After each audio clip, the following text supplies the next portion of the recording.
Welcome back, Dragons! This is the first part in a 5-part series detailing the sustainability challenge we at BioSense have been participating in. Each episode will be a new week, and this week is about food waste. What is food waste, you may be asking? Well, it is the waste of food when you throw it away. But it is considered waste because you can make leftover foods for later and compost it. According to the Community Food Bank of Southern Arizona, our state, Arizona, was on top of the list for food waste in 2022. We throw away $9.5 billion of food waste every single year.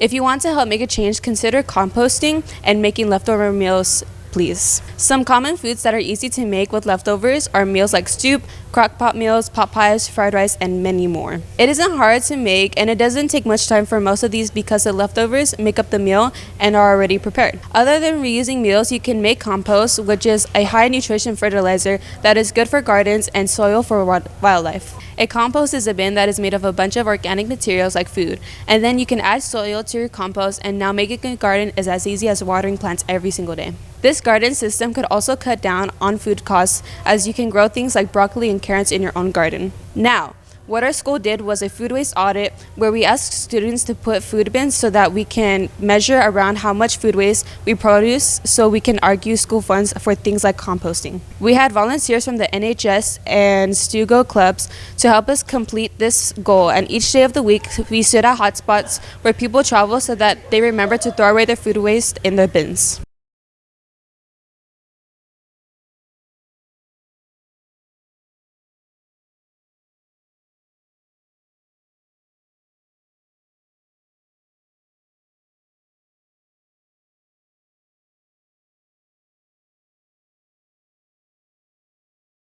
Finally, in our last video, we will go over the results of all this week's activities. Until next time, Dragons!